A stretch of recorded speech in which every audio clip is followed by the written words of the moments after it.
The tongue is a fire. I want to give all praises, honor, and glory to Yahweh Bashem Yahushai, Bashem Rakakwadash. Double honors to my apostles and elders, a great millstone, and peace and salutations to the hopeful elect of Israel that are scattered abroad.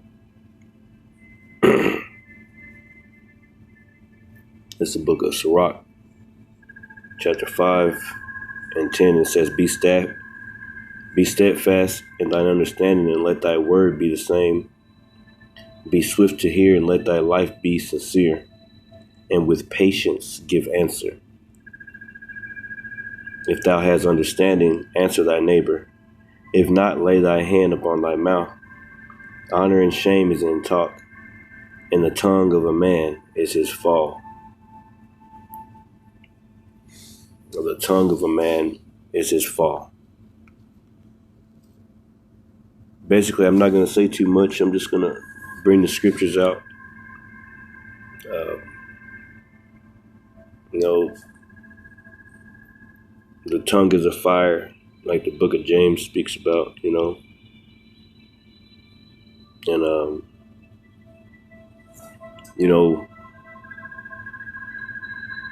let's just bring out the scriptures. How about that? This is Sirach 6 and 6.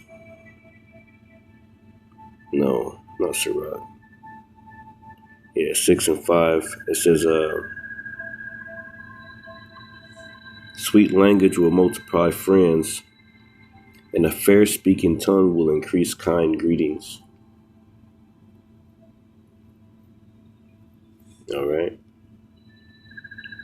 Let's go to Sirach 4 and 1. And I'm pretty much bringing this out because, the Spirit been on me to try to watch my mouth a little bit more. And,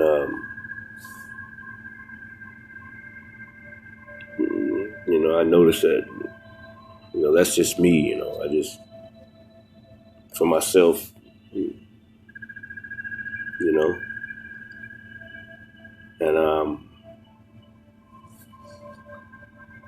it's a lot going on in the spirit, man, Let me just read this. Is Sirach 4 and 1. It says, My son, defraud not the poor of his living, and make not the needy's eyes to wait. Okay.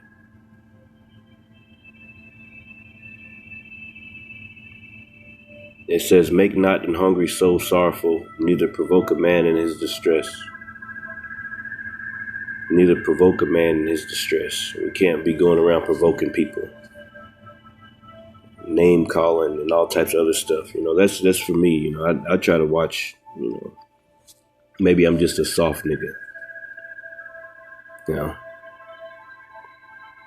Maybe I'm weak. Right? Who knows? Who knows, right? I know I'm not weak. But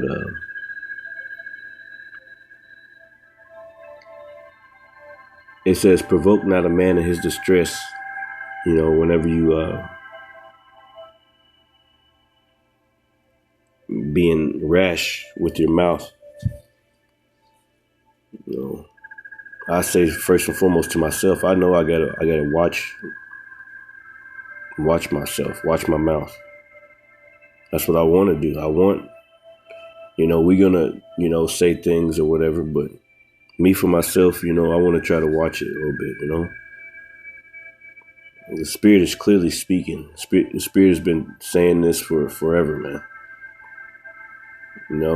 We go around and calling names and being rash with our mouth and, all this other stuff, man. Like, hey, the Lord speaks against that in the scriptures. So provoke not a man in his distress. You never know what that person is going through or what they done been through or what kind of feeling that they're having right now. And, you beat them down,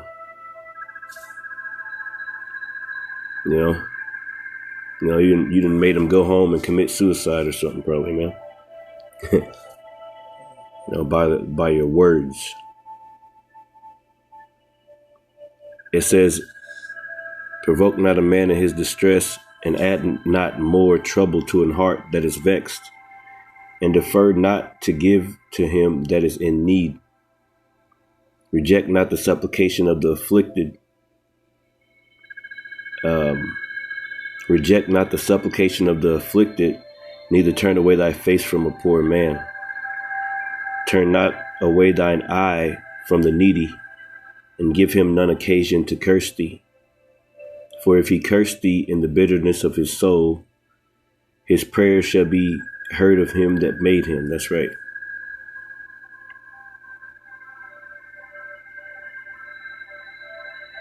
So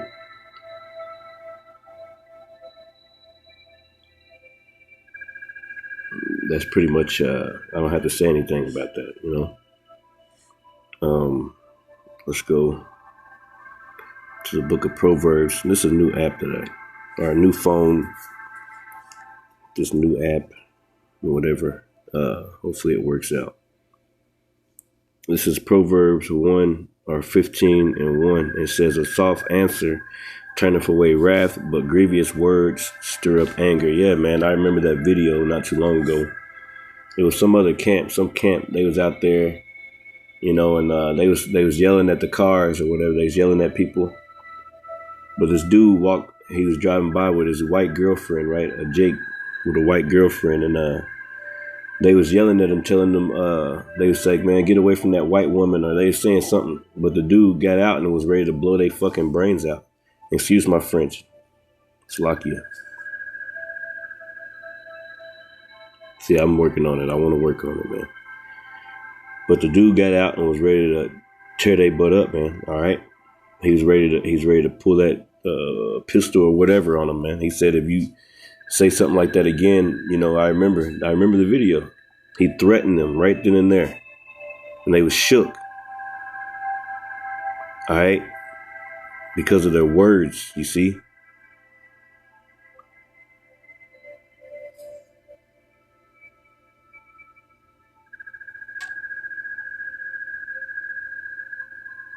So it says, Proverbs 15 and 1, a soft answer turneth away wrath, but grievous words stir up anger. Yeah, and seeing guys getting the fights on camera.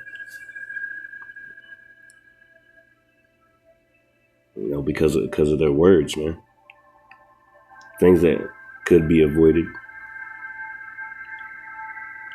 You know, it says, the tongue of the wise useth knowledge aright, but the mouth of fools poureth out foolishness. The eyes of the Lord, Yep, the eyes of the Lord are in every place, beholding the evil and the good. The chariots are always watching every one of us, listening. It says, a wholesome tongue is a tree of life, but the perverseness therein is a breach in the spirit. Yes, a breach in the spirit. This is Proverbs 12 and 18. It says, there is that speaketh life. There is that speaketh like Slovakia.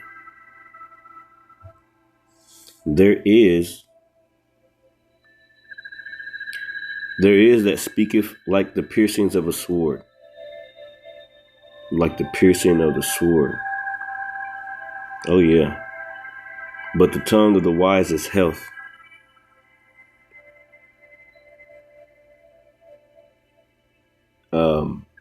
You know, we're supposed to speak. We're supposed to let them know, you know, lift up your voice like a trumpet, you know, and like let our people know of their transgressions.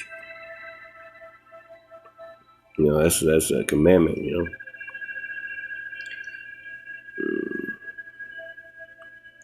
I'm gonna be careful with what I say. I don't want to say too much. I just feel like sometimes, you know, at least myself, I need to work on it, man. You know, the Lord is clearly trying to say something. But that's just me. I just think about that. Think about it a lot. This is Proverbs 12 and 25. Heaviness in the heart of man maketh it stoop, but a good word maketh it glad. Or say, speak comfortably to Jerusalem. Now, we ain't going to speak everything comfortably because we got to rebuke and reprove.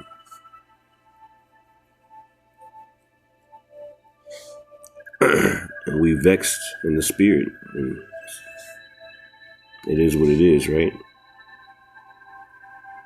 This is Proverbs 16 and 24. Pleasant words are as a honeycomb, sweet to the soul and health to the bones. There is a way that seemeth right to a man, but the end thereof are the ways of death. Right? Let's skip up to verse 1. It says, the preparations of the heart and the man and the answer of the tongue is from the Lord. So the Lord, put little things out there like, it's a very slippery slope. It's so many ways for Shaitan to seek in there.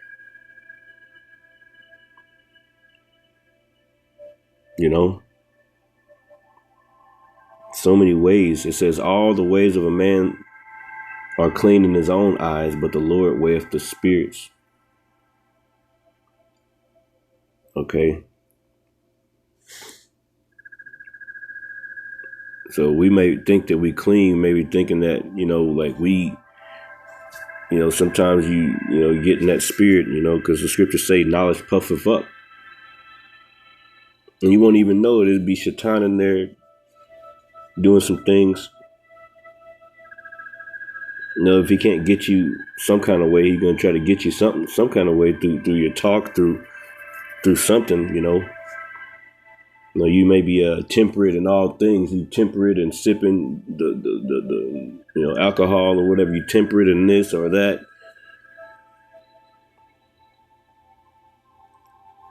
But Shaitan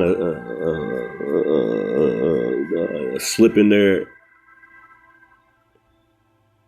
and catch you up, not being temperate in the way you speak.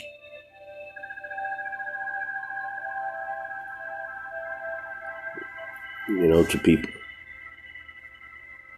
Especially if they already downtrodden, they already beat down, you saying stuff about their teeth or saying stuff about, like, you just beating them when they already down. Saying things about, how their body or whatever, or,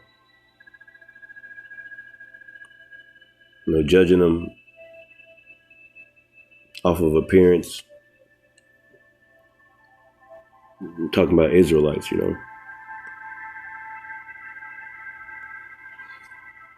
But this is a book of Sirach. Let's go back to Sirach 20 and 5. It says, there is one that keepeth silence and is found wise, and another by much babbling becometh hateful. Some man holdeth his tongue because he hath not to answer, and some keepeth silence, knowing his time. There's a time for everything up under the sun, right?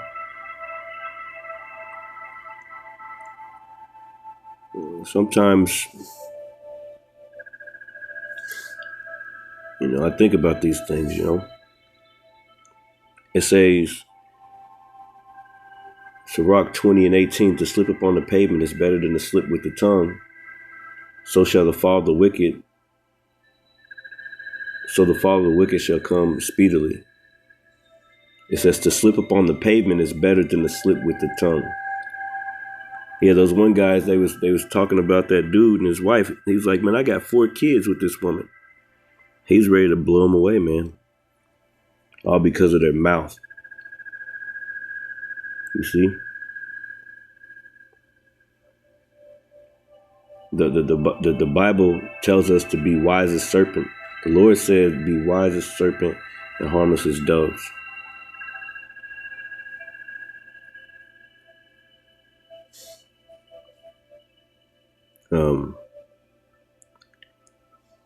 That's just that.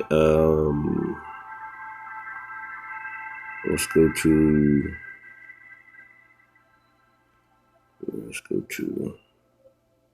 Ecclesiastes 5:2. It says, "Be not rash with thy mouth." When rash means I think it means like hasty or something like that. It says, "Be not rash with thy mouth, and let not thine heart be hasty to utter anything before power. For Yahweh is in heaven, and thou upon the earth. Therefore let thy words be few." It says, "For a dream cometh through the multitude of business, and a fool's voice is known by the multitude of words." Going back to Sirach, chapter 23:7. It says, "Hear, O ye children, the discipline of the mouth. He that keepeth it shall never be taken in his lips." It says, "Hear, O ye children, the discipline of the mouth. He that keepeth it shall never be taken in his lips. The sinner shall be left in his foolishness. Both the evil speaker and the proud shall fall thereby. Accustom not thy mouth to swearing, neither use thyself to the naming of the Holy One.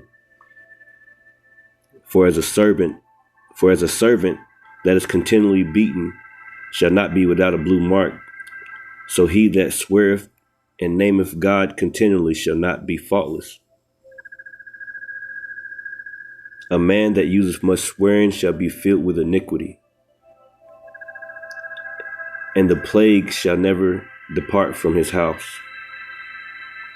If he shall offend, his sin shall be upon him, and if he acknowledge not his sin, he maketh a double offense. And if he swear in vain, he shall not be innocent, but his house shall be full of calamities." It says, "There is a word that is clothed about with death. The Most High grant that it be not found in the heritage of Jacob. For all such things shall be far from the godly, and they shall not wallow in their sins. Use not thy mouth to intemperate swearing, for therein is the word of sin."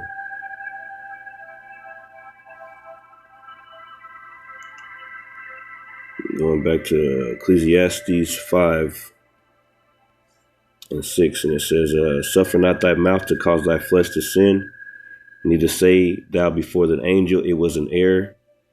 Wherefore shall God be angry with thy voice, and destroy the works of thy hand." So, sometimes we get caught up, including myself, in the lust of the flesh almost, and you thinking it's in the spirit, but it's not. It's just a time in there forcing you to say some stuff about somebody or this, that, and the other, and you just not edifying at all. It's like, what are we talking about here? You're making fun of somebody. Where that person goes and blows their brain out, or want to get in the car and drive to where you at. Why is a serpent harmless a dove, right?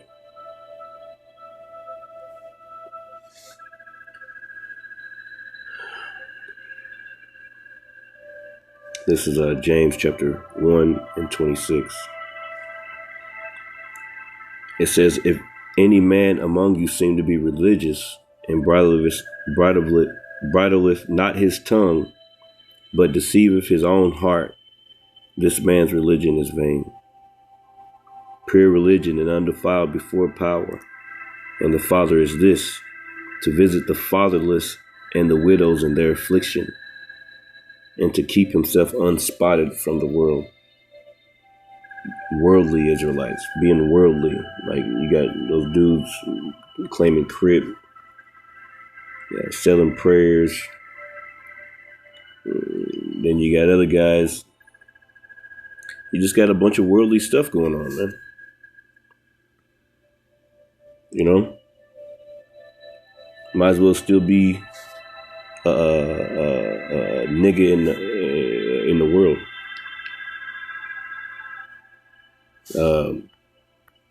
This is James 3:3. It says, "Behold, we put bits in the horse's mouth, that they may obey us, and we turn about their whole body. Behold, also the ships, which though they be so great, are driven of force winds, yet are they turned about with a very small helm, whithersoever the governor listeth. Even so the tongue is a little member, and boasts of great things. Behold, how great a matter a little fire kindleth." And it says, it says how great a matter a little fire kindleth. It says, "And the tongue is a fire, a word of iniquity. So is the tongue among our members, so that it defileth the whole body, and setteth on fire the course of nature. And it is set on fire of hell. For every kind of beast, and of birds, and of serpents, and of things in the sea is tamed, and have been tamed of mankind. But the tongue can no man tame. It is an unruly evil, full of deadly poison. Therewith bless we the Most High Yahweh, even the Father, and therewith curse we men, which are made after the similitude of power. Out of the same mouth proceedeth blessings and cursings. My brother, these things ought not so to be." It says, "Doeth a fountain send forth at the same place sweet water and bitter? Can a fig tree, my brethren, bear olive berries, either a vine figs? So can no fountain both yield salt water and fresh. Who is a wise man and endueth with knowledge among you? Let him show out of a good conversation his works with meekness and wisdom. But if ye have bitter envy and strife in your hearts, glory not and lie not against the truth. This wisdom descendeth not from above, but is earthly, sensual, devilish. For where envy and strife is, there is confusion in every evil work. But the wisdom that is from above is first pure, then peaceable, gentle, and easy to be entreated, full of mercy and good fruits, without partiality and without hypocrisy. And the fruit of righteousness is sown in peace of them that make peace." I want to give all praises on the glory to Yahweh Bashem Yahushua. I hope this message was edifying. Shalom.